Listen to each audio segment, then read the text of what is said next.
We've got transfer news to talk about because there's one player that we need to discuss. Not only that, but we got further transfer news, both good and questionable. And of course, we can bask in the glory of a Manchester United hilarity. This is the Arsenal News Show.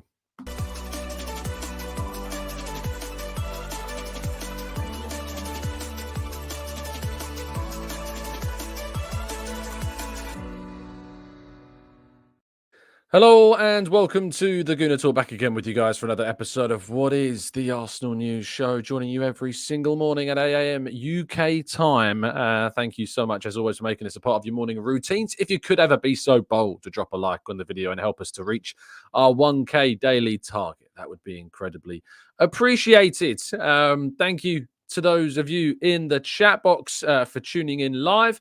Red Star, Trevor, Pikahu, Lorenzo, Rowan, Barry T, Glenn Z, Matt G, Damien, Dominic, Stephen, Paul, Amesy, Kevin, Angela, Aiden. Thank you to you all in the chat box, and plenty more of you guys and girls that I can see as well. Thank you for tuning in, and do make sure you press that thumbs up because it does help us out massively. So last game week is now done. We are into the final 2 to 3 game weeks of the season. Of course, next weekend's games will be the penultimate match of the season for some, such as ourselves. There will, of course, be some games next midweek in which the likes of Spurs and Manchester City will be in action. Manchester United and Newcastle will be in action.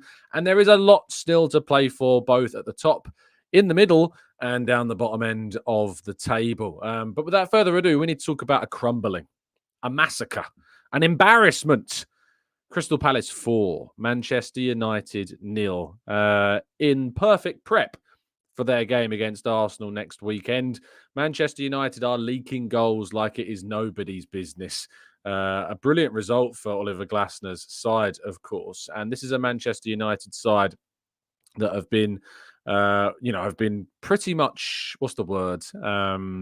ruined by injuries, but also ruined by their manager's stubbornness, you could potentially argue as well.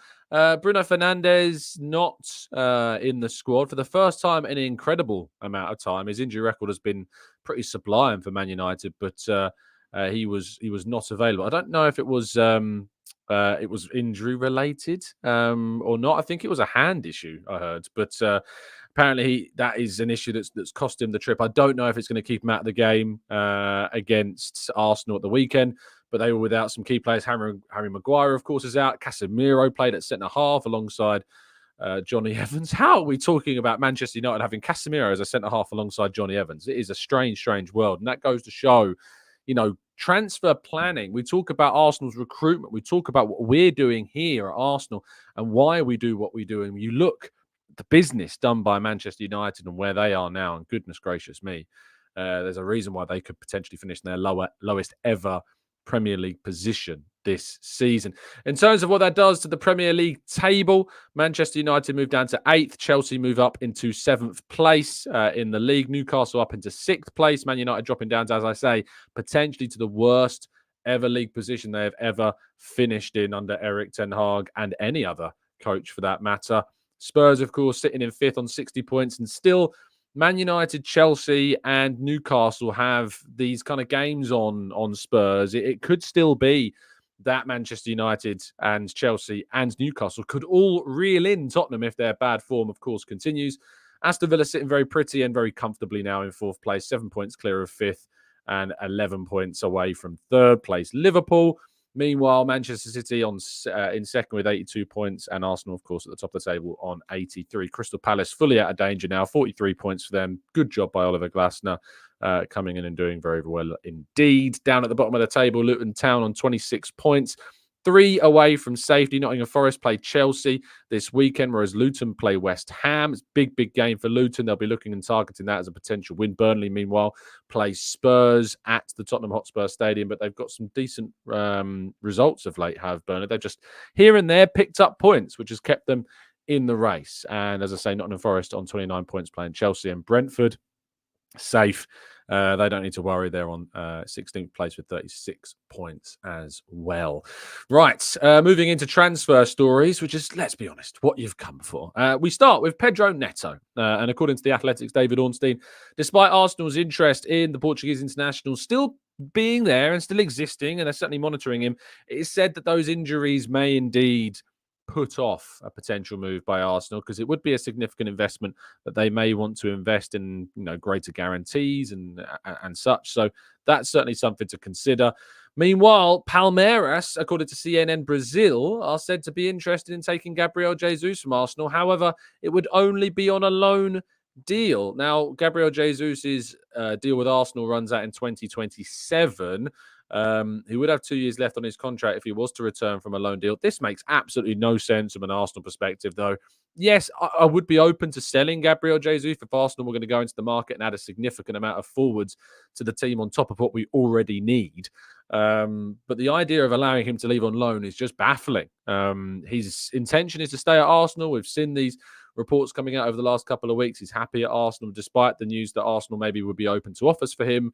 There are suggestions that he still wants to continue and fight for his place at the club. So this is a story I think that will be one that we follow quite closely over the course of the summer window. Moving into potential incomings regarding strikers, though, and Viktor Gyokeres. Remember him? We've not talked about Viktor Gyokeres in a little while, but Sporting were named champions of the Portuguese league. They can no longer be caught. And Gyokeres, of course, has come through his first season playing in the Portuguese league absolutely stunningly.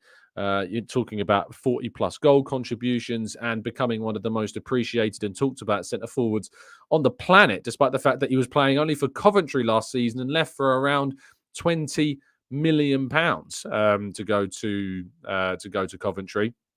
Speaking during the trophy party, as it was described, he says, "Thank you very much, Sporting fans. See you soon. I can't promise that I'll still be here.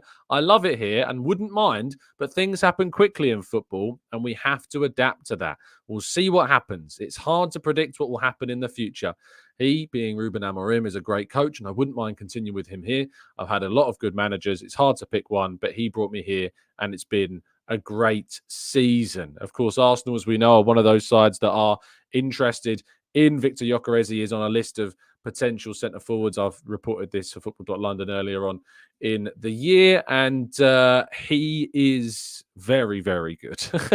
He's very good. But is he the best that Arsenal could get? Well, for me, there is one player that is better, and he's the player that on the screen for you right now is the player that I would love to see Arsenal go for. And I wrote a piece this morning for Football.London, which I recommend you go and give a read and check out. But effectively, it's a piece just waxing lyrical about Alexander Isak, who is, without question, probably the best striker option that Arsenal could go and get. Really difficult deal for Arsenal to do, of course.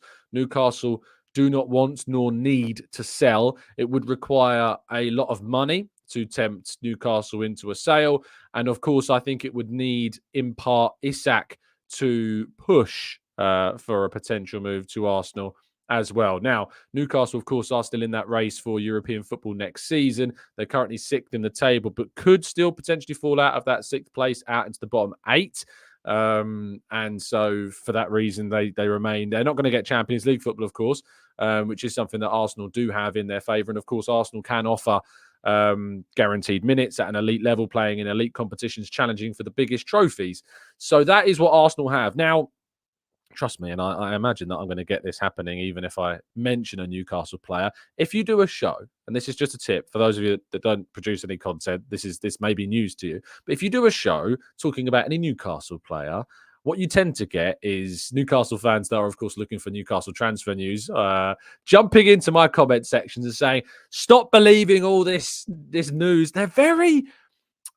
I love Newcastle as a city and I really enjoy their fan base, actually. They're very passionate. But my goodness me, do you get like a flood of Newcastle fans saying, "Stop talking about Isak, stop talking about Bruno Guimaraes." I've never experienced quite a volume of retorts from a fan base as much as Newcastle. I was watching or listening rather to TalkSport. I think it was Jamie O'Hara and Gabriel Bonlahor, and a Newcastle fan rung in when they were talking about the profit and sustainability pressures that Newcastle were said to be under.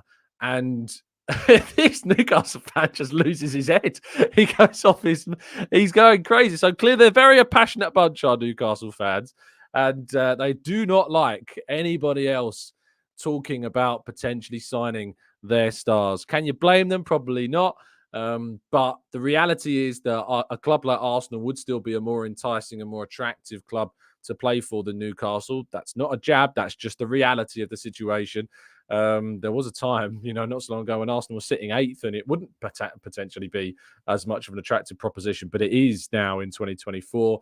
And if it was me and I was on the Arsenal recruitment team, I'd be saying, right, guys, we need to put a plan together to go out and bring Alexander Isak to the carpet next season. So he is without a doubt the number one pick for me. And he is a player that Arsenal do like and are following and are considering.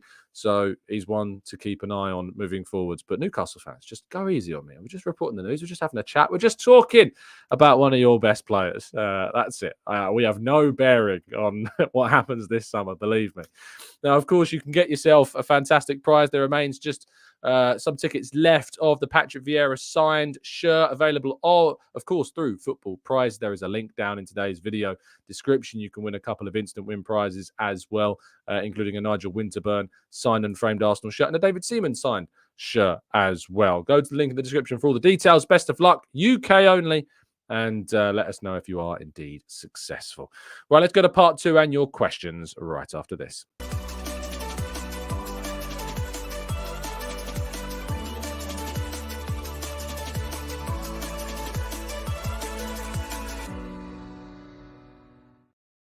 Right then, part 2, which is the part of the show in which we jump into the chat box and take some of your comments and questions. Let's scroll up a little bit more. Nick says, is Isak better than Osimhen? Would they be a similar price? They would be a similar price. And yes, I think that he is actually better.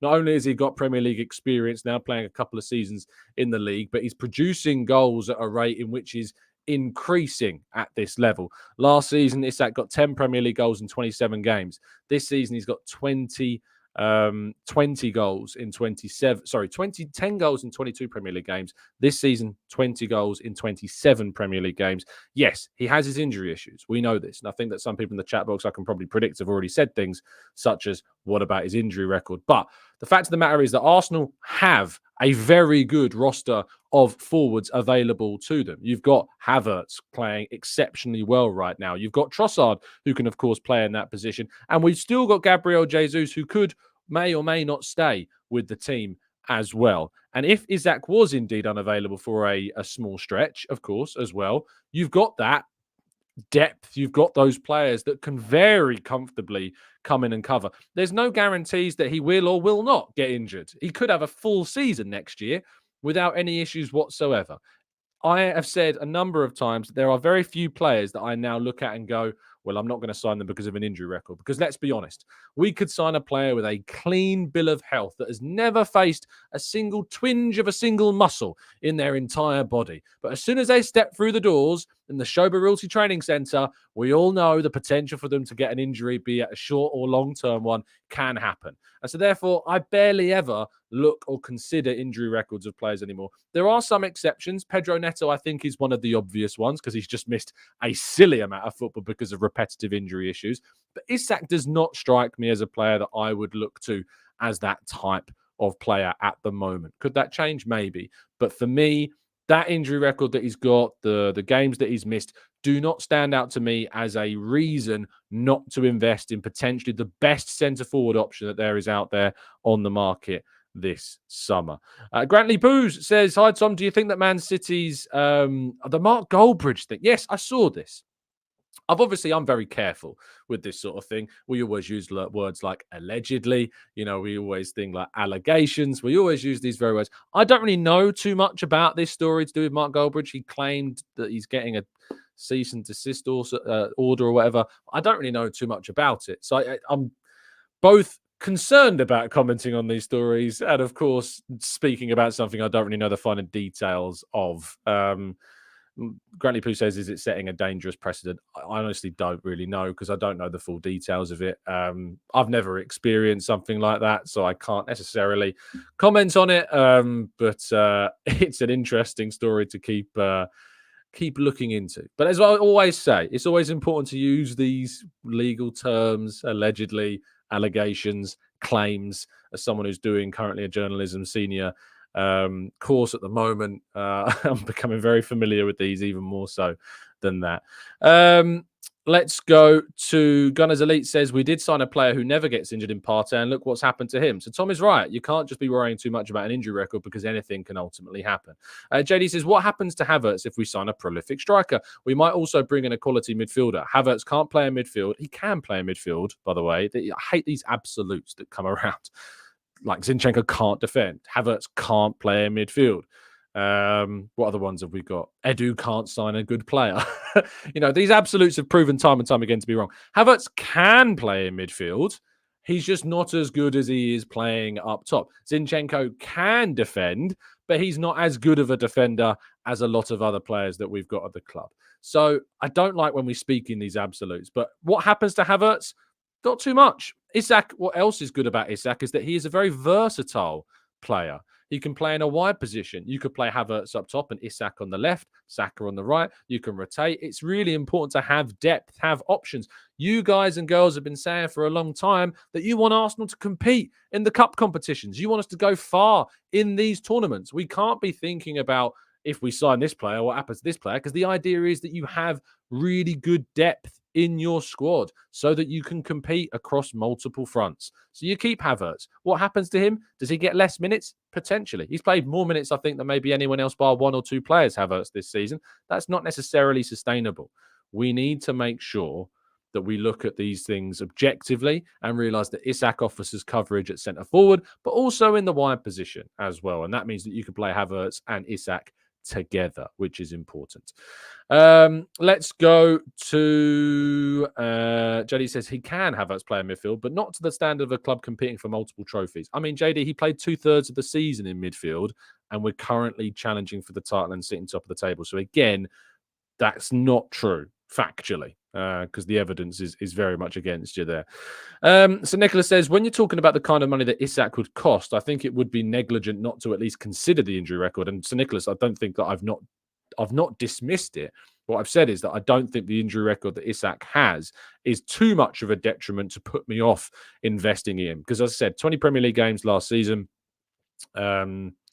Sorry, not 20. Was it 20? Let me have a quick look. 10 Premier League games last season, but of course he did sign in January, so that's worth pointing out. And then you got 20 Premier League games. Was it January he signed in? I do want to get that right. I feel like I might get that wrong, so I'll apologise if I have. I feel like he didn't. I feel like it was. Oh, it was a summer signing. Okay, fair enough. He missed a lot of games last season. I hold my hands up. That injury record last season, the reason why he played 10, so he had some thigh issues, which kept him out in the first part of the season. He played more than 10 Premier League games last season. No, sorry, it was 10 Premier League goals he scored. That's why I'm getting confused. So he got 10 Premier League goals in 22 Premier League games last season. So he still played more than half the season. Of course, this season he's now played 27, which we expect to probably be 30 come the end of the season, because I expect him to play the last 3 games of the season for Newcastle. So he would have only missed 8 Premier League games this season. So that's an improvement, and that's really, really important to consider. Ajmal says, do you think that we can generate decent money for Jesus? I do. I think Arsenal should be looking for at least £40 million for Gabriel Jesus. If we're looking at 25 to 30 for Nketiah, which I don't think is unrealistic considering the length of time on his contract, considering he's an England international, he's homegrown, and I think that he would score and start for plenty of Premier League teams in the bottom half of the table. I think 25 to 30 million for Nketiah is very reasonable. And therefore, Jesus, I think 40 million is probably fair. Would Newcastle potentially entertain a player plus cash deal? Without it, but it's certainly worth something to think about. King says, hi, Tom. Would you consider moving Zinni into midfield? No, I never entertain this question. I mean, I answer it, but I never entertain it because, quite frankly, he's not a centre mid.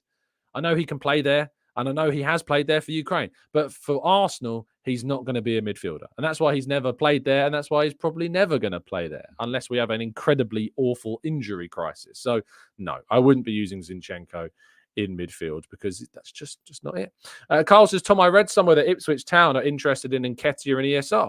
And with promoted teams, there always does come transfer opportunities. As teams that come up do look to Premier League sides and their surplus players for potential options. And I think I saw that story as well, Carl. There were suggestions that they'd go for like 60 million for the pair. If you offered me 60 million for Smith Rowe and Nketiah, if I knew that we were going to be replacing them significantly, it would be a pretty difficult deal to turn down. I see that as 25 million for Nketiah, 35 million for Smith Rowe. Would I take 60 million for the pair? It would be a really hard offer, I think, to say no to. Troy says Manchester United get bantered or bartered left, right, and centre, but they will turn up against Arsenal on Sunday. Typical. Yes, I think I would expect a better performance from Manchester United on Sunday. Ben says Shane Petroviero never fully worked at Palace, but wow, Canada Goose Glasner. Not heard that nickname. I'm hoping it's not offensive. As them purring right now. Do you think we could go for any of their players in the future? Remember the Wenger links as well. I mean, I really like Eze and Elise. I think they're great players. Are they good enough for Arsenal? I think so. So there you go. Kai says, contradiction, Tom. You just spoken an absolute on Zinni not playing in midfield. I think there's differences, though, Kai. I see where you've come from. You're calling me out, and I get it. But it's like me saying Gabriel Jesus can't play defense. He couldn't play centre-back, you know? And that for me is different. Whereas it's when there's evidence to the contrary for the club. Like, I know Zinchenko's played in midfield for Ukraine, but he hasn't, and I don't think will play in midfield for Arsenal. So therefore, that's the reasoning behind my absolute claim there, if that makes sense. But, you know, you've caught me, Kai. I accept that. Fair play to you. Rob says, if it's Casemiro and Evans at centre-back, should we play with Havertz, Jesus, Eddie and Saka? No, I'd play the same team, Rob. Play the same team. If it ain't broke, don't fix it. Move on. Mikey says, for the record, I don't want Bruno under any circumstances. He just doesn't have the legs. I'm assuming that's Bruno Guimaraes, Mikey. Fair enough. I really rate the guy. I think he's fantastic. Ben says, who do you want more, Bruno or Isak? Isak all day long. Isak every single day of the week over Bruno.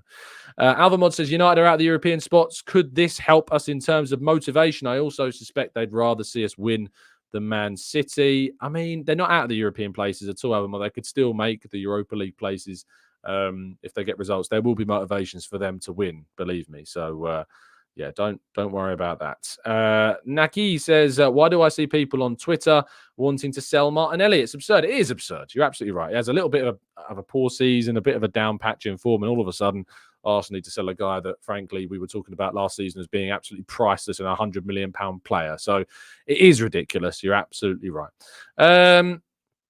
Let's go to Rowan says, Tom, do you watch any other European leagues like the Bundesliga, Serie A? And if you do have a soft spot for one of those teams, would you consider your second team? Rowan, I mean, my background was always in Spanish football. I watched a lot of Spanish football as when I was younger, coming through university, and that's really where I broke into kind of writing about football, was writing about a lot of Spanish football. I watch a lot less of European football now because I cover Arsenal specifically for both the channel and for my job as well. I've always had a very soft spot for Red Bull Salzburg as well in Austria. I always looked at their kind of youth production as something of a real spectacle in the European scene, and the number of players that they have both signed, developed in a short and a longer period of time. You think about Erling Haaland, of course, coming through briefly at Salzburg. You think about players like Sadio Mane, Dominic Szoboszlai, Deo Upamecano. Loads of players have come through. I could keep going, but loads of players have come through that team and really produced some fantastic football. So always had that soft spot there as well. But in terms of a second team in Spain, it tended to be Espanyol because I got an Espanyol shirt with Asensio on the back, who was a player that I very much liked when he was a youngster. He was on loan there, got a silly number of assists during his first season on loan in the Spanish top tier from Real Madrid. So Espanyol kind of became my second team, if you like, in Spain. And then, as I say, Salzburg were always someone I followed alongside them as well. Amberly says, please stop with the Zinni midfield thing. Arteta has worked with him for years. If it was an option, it would have been tried by now, which is kind of where I sit, Amberly. I think you raised the point better than I did, to be fair.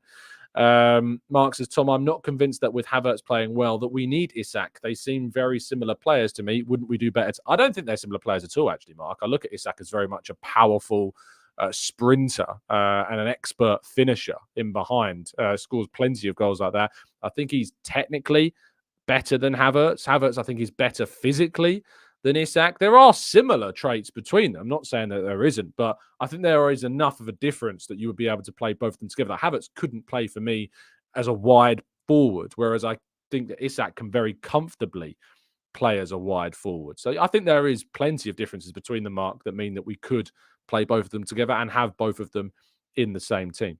Joshua says, hi, Tom. Please, is it possible to get someone who could be a replacement for Saka so he doesn't get exhausted? Yes, absolutely. And Arsenal should be, and I believe are, looking in the market to add another wide player into the team that could, of course, take the burden somewhat off of Saka. I also think it's interesting that we've seen at points this season Martinelli come off the bench and play on the right. Say if you brought Isak in, you could rotate Saka out, play Isak on the left, play Martinelli through the middle, Martinelli on the right and Havertz through the middle. You could play in that type of system if you wanted to. So I do think that it's interesting that Martinelli has come on and played on the right-hand side at times as well. King says, Tom, can you do a Gyokeres Isak video? I know they've both been playing at different levels, but let's see which one of them is the best. Don't you worry, King. The summer transfer window will arrive and you'll be getting plenty of tactical breakdown shows over the course of the summer window to look at Arsenal's transfer targets with some expert insight, all the statistical analysis that you could want. But we have to wait for the window to open and the season to finish before we kick off with our transfer tactical breakdown shows. Raditya says, Tom, would you be open to the possibility of Nico Schlotterbeck as an additional option to the left-back department? And how about Royce on a free transfer? Not sure about Royce. I think probably we aren't looking at that type of player anymore. He's certainly past his prime years, and I think we'll go back to Gladbach probably. Schlotterbeck, though, really good age, good versatile defender, can play left back, can play left-sided centre-half. So certainly one to consider. But so yes to Schlotterbeck, not so much for Royce, even though certainly a cult hero and a very likable player as well. Scrolling up in the chat a little bit more, Rowan says, thanks, Tom. Great to hear what you think about the other leagues. I was curious to hear, and I watch a lot of other European leagues and have a few teams that I quite like. I don't really buy into the whole you can't appreciate other teams. I do buy into the whole you should have kind of your main team, the team that you are a diehard, passionate number one supporter of. But you can have likings of other sides. You can have appreciations. I follow lots of other sides and hope that they do well.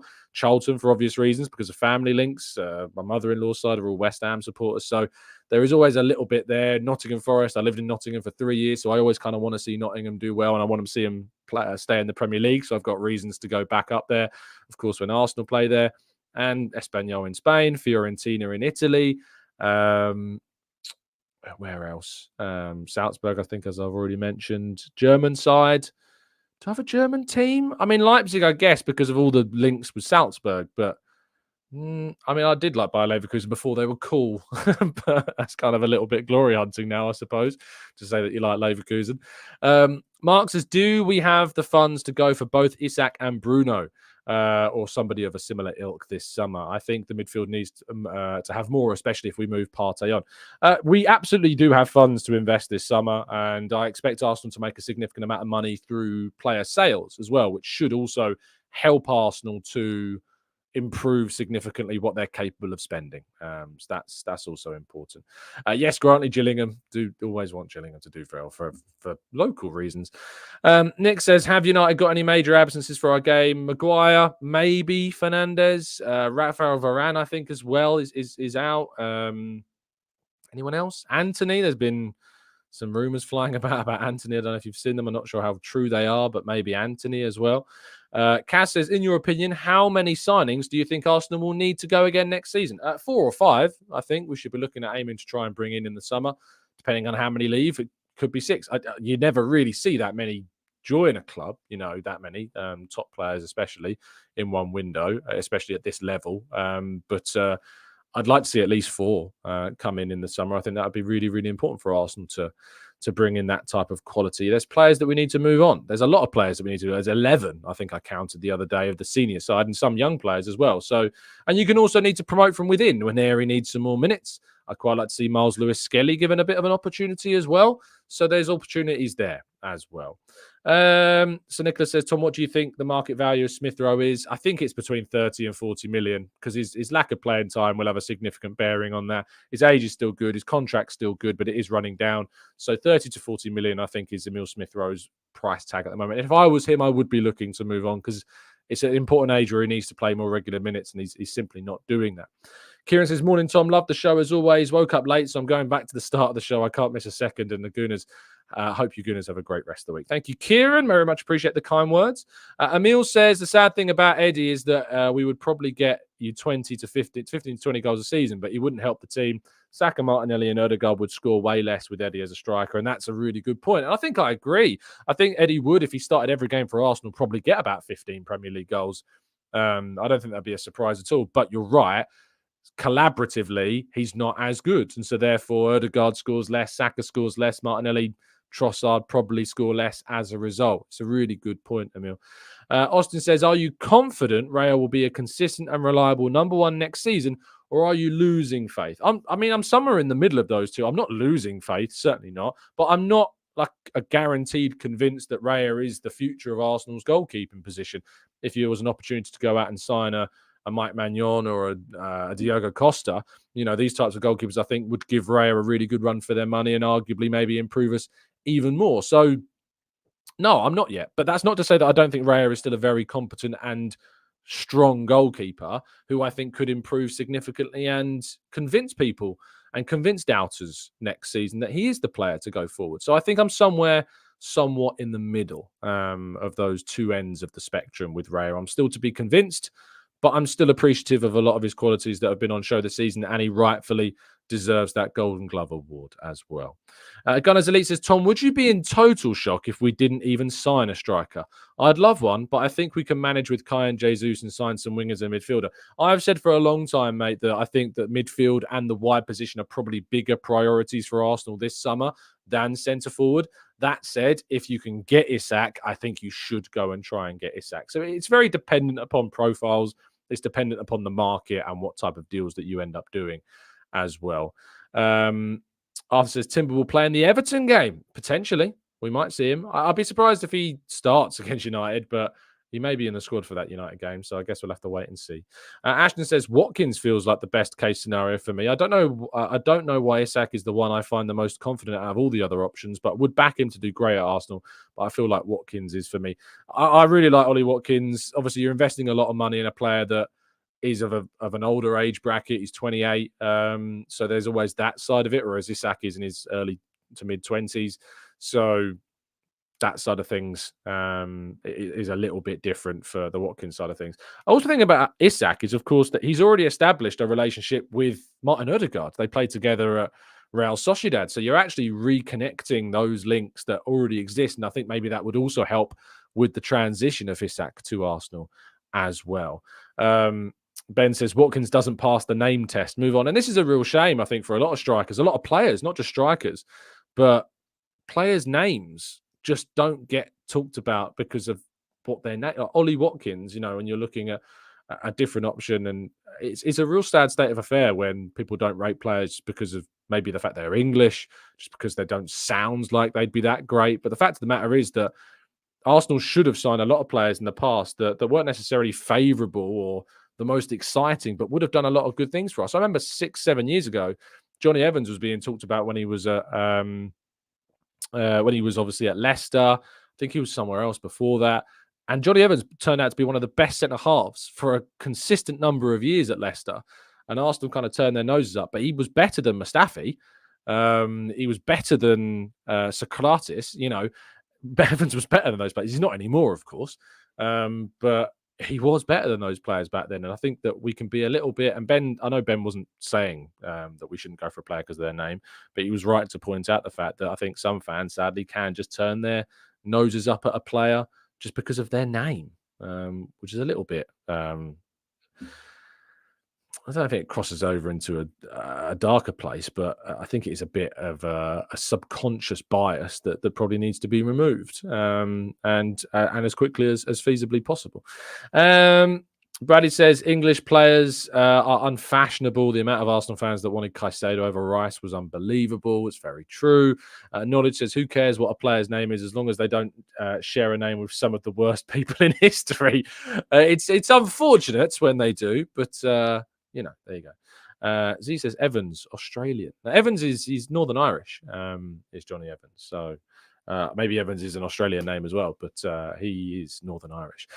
So Nicholas points out that we need to make sure that we're hitting that 1,000 like mark. So make sure if you haven't done so already to hit that like button before you leave the show today. It would be incredibly appreciated if you could. Let me also point you in the direction of a show that went on last night, not here, but over on the Chronicles of a Gooner with Harry Simeon, myself, Dan Potts, and Sophie Nicolau from the Hybrid Squad and from the 12th Man podcast joined Harry for a chat about the title race, about transfers, about where we go from here, about expectations. It was a really good name. A really good show. I'm getting obsessed with the name stuff now.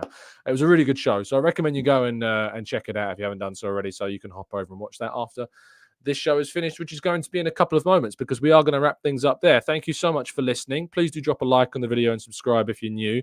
I'll be back with you tomorrow morning, of course, for all the latest roundup of the 24 hours of excitement that we've got ahead of ourselves and any other stories, of course, that break in the meantime.